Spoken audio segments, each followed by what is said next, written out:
5 AI Tools to Power Your SEO with Ivana Flynn.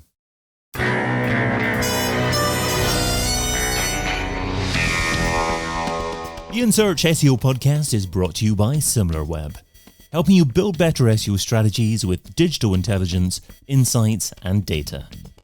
Hey, it's David. What are some of the key AI tools to help power your SEO? That's what we're discussing today with a lady whose professional passion is using SEO to break into new and tricky markets.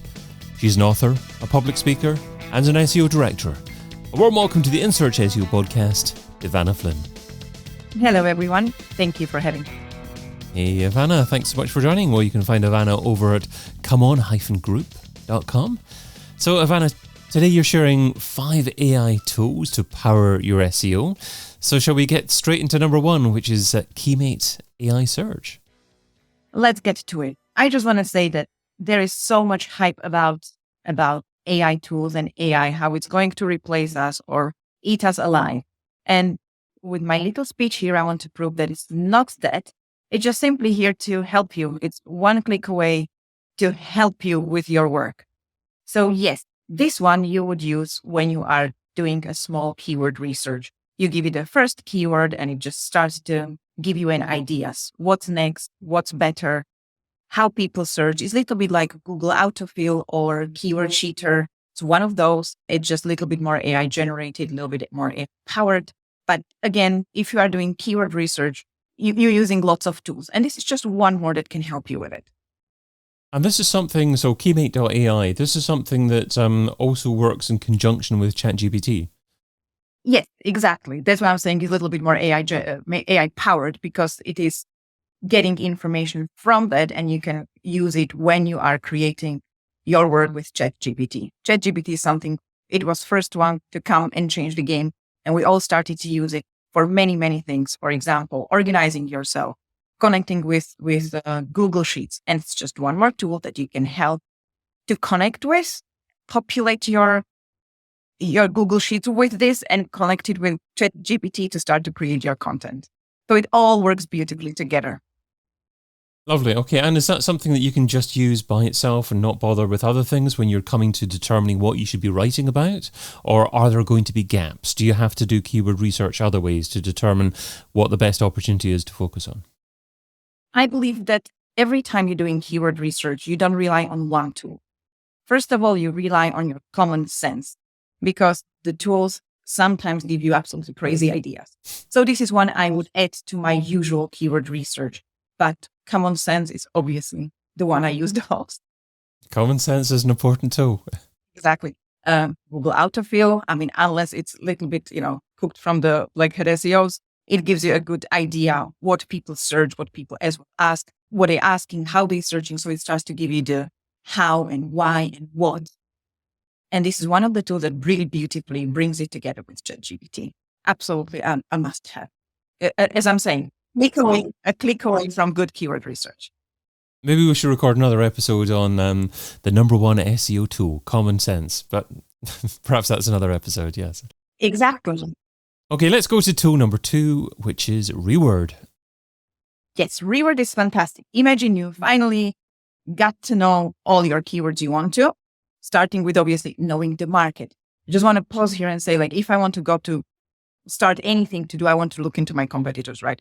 I check usually with Similarweb, seeing how they're growing, why they're growing, what is doing their PPC, and then start. And this is fantastic to understand if the keywords you actually got are the ones you want to target. Then I would use Reword, which is an AI tool to help you write a content. It's a very easy to set up tool.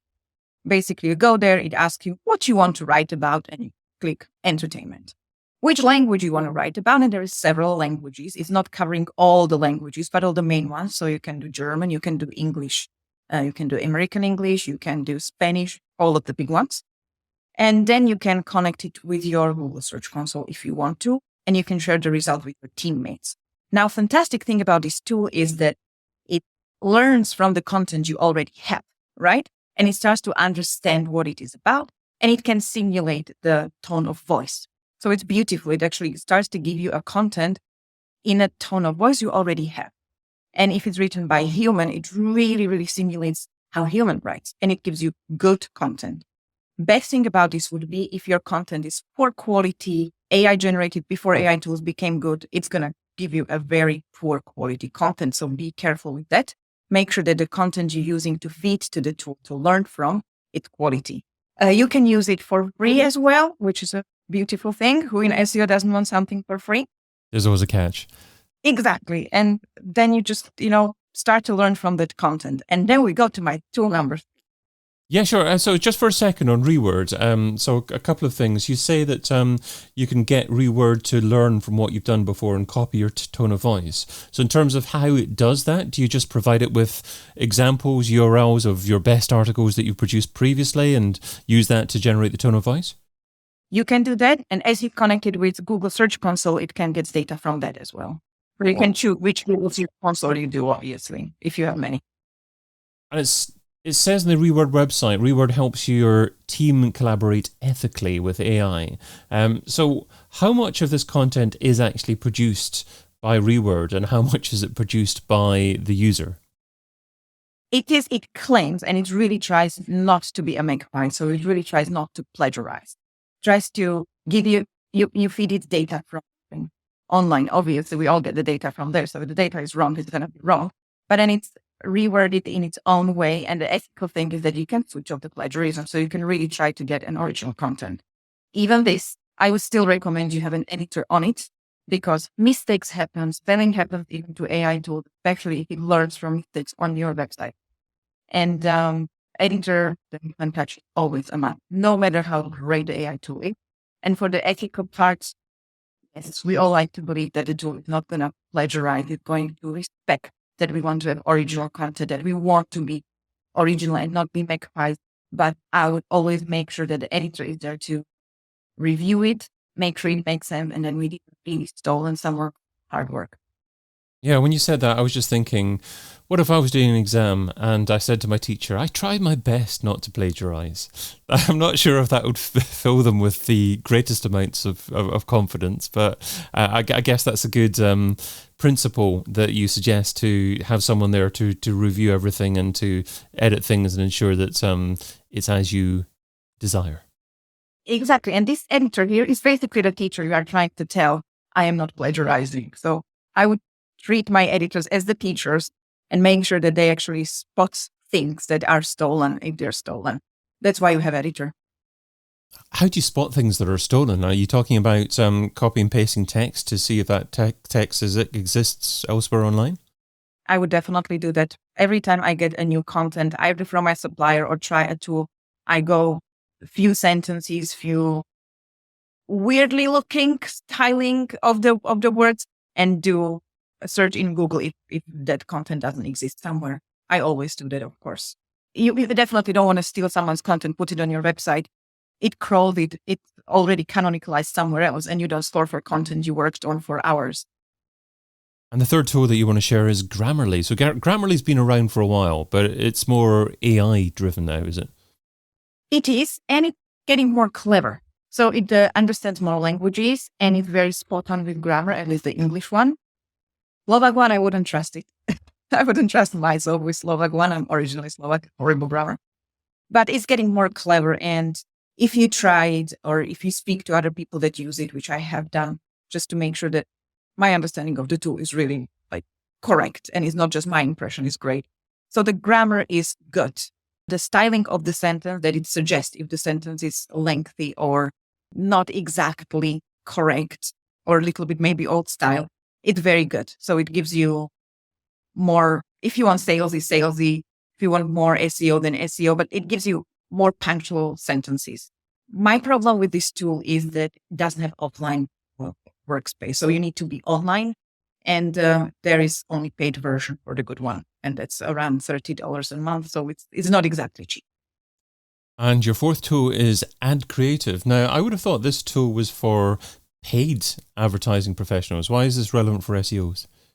I think everything always works together, right? You do your research, you understand your market, you do your keywords, you create your content, you make sure the content is good, and then you want to shout it out to the world. There is no point to have a fantastic product. There is no point creating content if you cannot push it.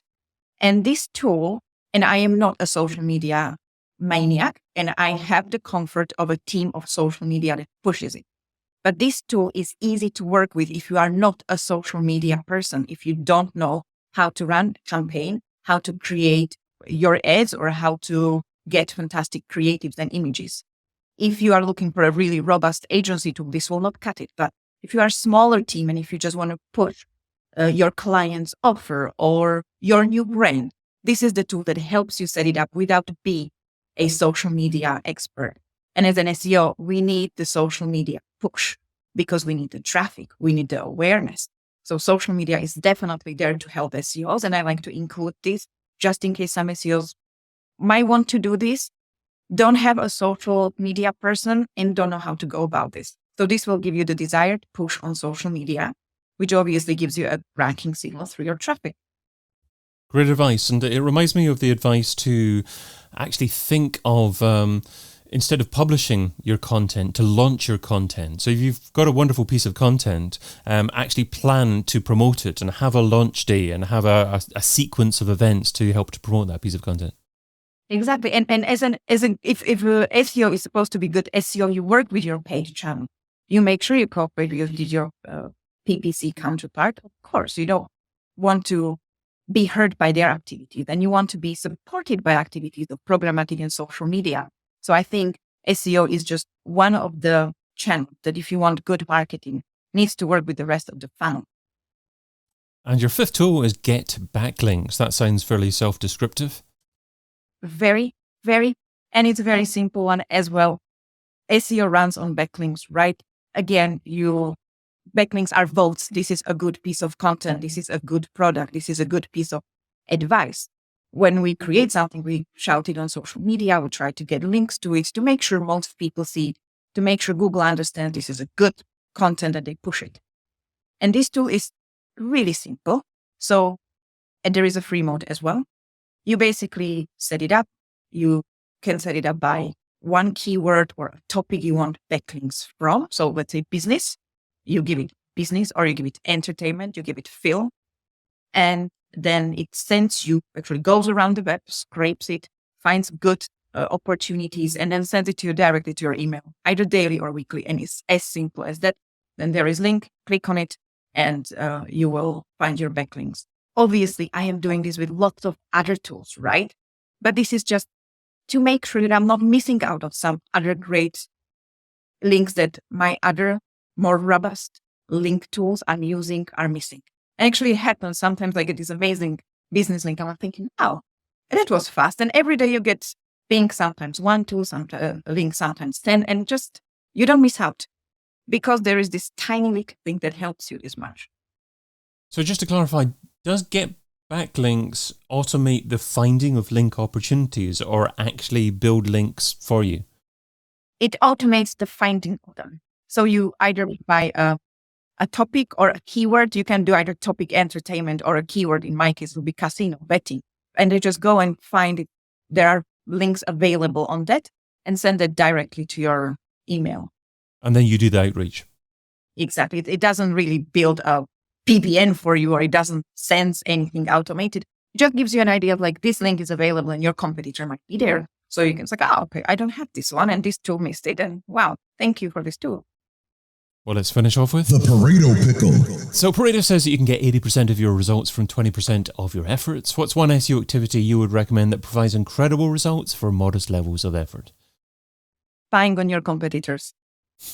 Checking your competitors. I mean, there is always someone more clever or more creative than you. Just keep looking at them. I keep looking at my competitors if they overtake me for desired keywords all the time. And as I said, Similarweb helps with it massively because you understand why their traffic grew, either organically or by paid. So this is a must-have tool if you want to understand each market, each competitor, and each channel. And then all these tools that I just mentioned can help you, but there's a lot of other tools that help you understand what they're doing content-wise, what they're doing links-wise. Spy on your competitors, learn from them, and then not exactly steal their ideas, but be inspired by their ideas. So you're essentially tracking your most important keywords that you want to rank for and also tracking your competitors for those keywords. And if you're suddenly seeing an increase in rankings for your competitors, then you dive into their backlinks, their on-page SEO to see what they've done differently. Absolutely. Sometimes it's as little as they changed meta description or type, and they suddenly outscore us because previously we were number one for online casino because our meta title was amazing, and now they changed it and it's better, and they got one more link to it and they outscore us. So my niche is super competitive. If I don't keep an eye on competitors, I'm dead. I've been your host, David Bain. You can find Ivana Flynn over at comeon-group.com. Ivana, thanks so much for being on the In Search SEO podcast. Thank you very much for having me. And thank you for listening. Check out all the previous episodes and sign up for a free trial of the Similarweb platform over at Similarweb.com.